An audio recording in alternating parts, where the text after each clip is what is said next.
Okay, so I'm driving, obviously, but here to share my thoughts. I have been a tarot reader for about 10 years now.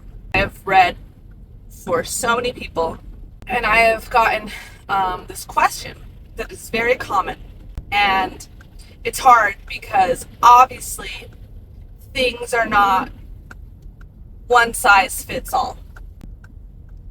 I get this question about there's this person.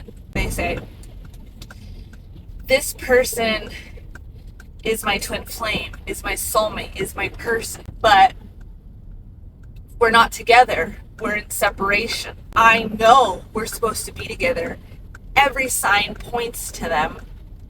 We have this incredible connection, but often these people are in separation because this other person is not choosing them, is not choosing to be with them. They might either be ghosting them, have them unfriended or blocked, or be involved or dating somebody else.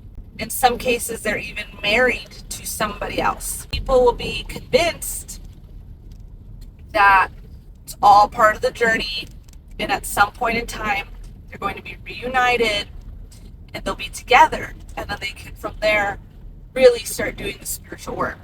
I admire the sentiment. I know how intense these feelings can be. I also know how hard we can love and want something and want someone.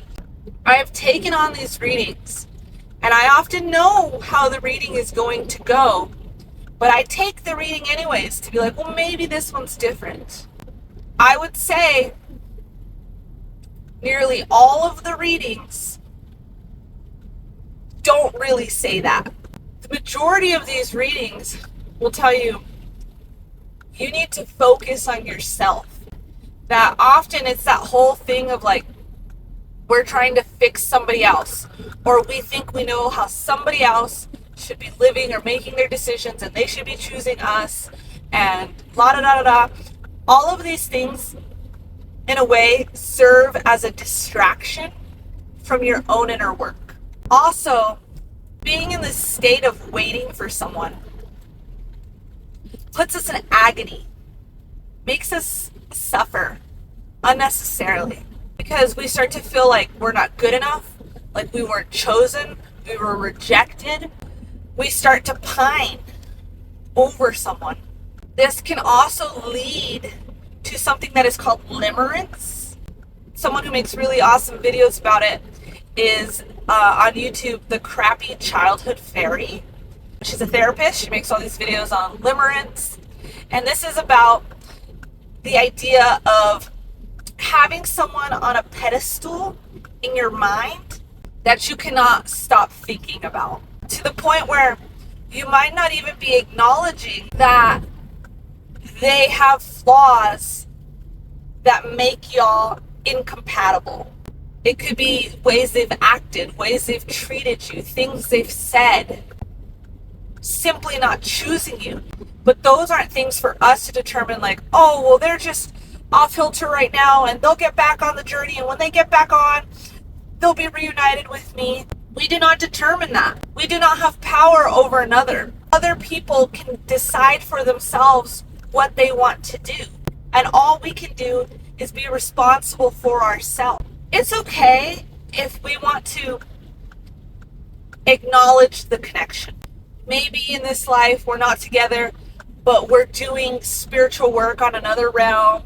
That's fine. That's kind of the same as like the way that your ancestors come in to help you. Your spirit guides, passed on loved ones. You guys are doing work on a different level that you don't actually need to be together in the physical. It doesn't necessarily mean that you all have to be together. It could mean that you guys are doing double time. And while you're over here doing your stuff, healing people around you, healing yourself, they can be over there, wherever they are, doing their work, healing their people, doing their karma. Again, These people are often lessons of unconditional love for yourself and for them, loving them from afar, loving them no matter what they choose to do, being happy for them if they find happiness with somebody else or something else. Because sometimes the third party isn't another person. It can be an addiction.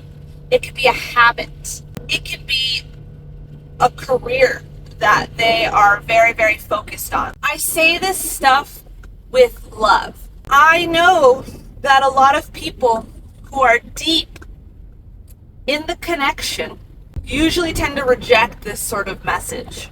I genuinely care. I don't want to see people waiting up for someone who is not waiting up for them. I believe in looking at the reality of the here and now. I can speculate in the future. I can understand the past, where in the past maybe they led you on or they told you things that made you believe that this would work out. But in the here and now, if they are not here, if they are not picking you, if they are not answering, then it's not for you.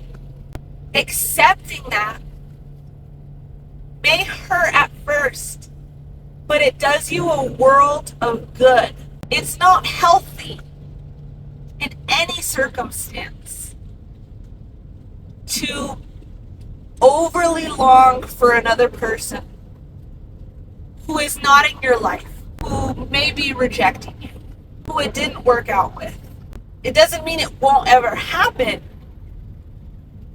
but sitting around waiting for it, praying for it, is not a good use of your time or energy. Pray for yourself. Pray that you manifest someone who chooses you. That feels 100 times better than someone you have to chase.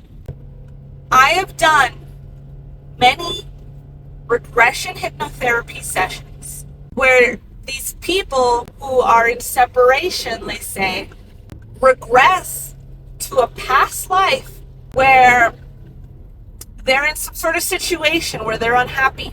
Then I ask them to look into the eyes of the person who is oppressing them in that life. The parent, the partner, the friend, the employer. And they look into those eyes and I tell them, do you recognize those eyes? And they go, yes. And I say, who is it? I'm sorry, I'm laughing. I go, who is it? And they go, it's my twin.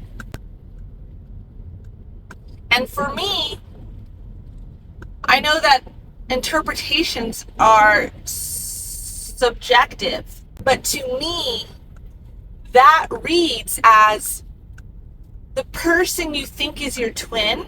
Why is it that in lifetime after lifetime, they have hurt you, they have oppressed you, they have made you unhappy, that even in this current lifetime, you are unhappy because they're not showing up for you.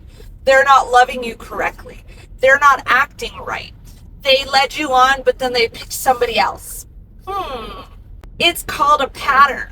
This person is appearing lifetime after lifetime as a way for both of you to work through this karma, to work through this so you can reach a point where y'all stop hurting each other, where you guys can break free of whatever sort of contractually binding thing you guys have, where you have to repeat and repeat and repeat. This is not to say that this person is not a part of your soul group, of your soul family. This person may very well be on the highest of highest levels, where you two are just formless energies, where you two might have agreed, okay, we have this self-love thing to work through. Do you want to work through it with me? keep appearing as different players in each other's lives until we figure it out.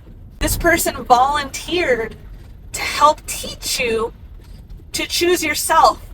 That no matter how attractive this connection and being in this connection is, and unfortunately, sometimes people who do these regression sessions, they won't see that. They will see, this is my twin, we're working on it now. And it's like, that's fine. Yes, work on it. But learn to choose yourself. Because instead of being in a low vibration, of being so heartbroken that they're not with you, you focus on yourself. You become the best you can become. You work towards your goals. You build a great foundation for yourself. That actually raises you up to a new vibration where you end up attracting somebody who is on that level. And then you end up being like, wow, why did I ever wait up for that one person? This is everything that I wanted and needed. And it just came so easily, all in one package. I didn't have to fix the person. I didn't have to wait for them to fix themselves. So that's the gist of my message for right now. I hope you all are well. Love you. Leave me comments. I want to know, do you agree? Do you disagree? How can we expand on this conversation?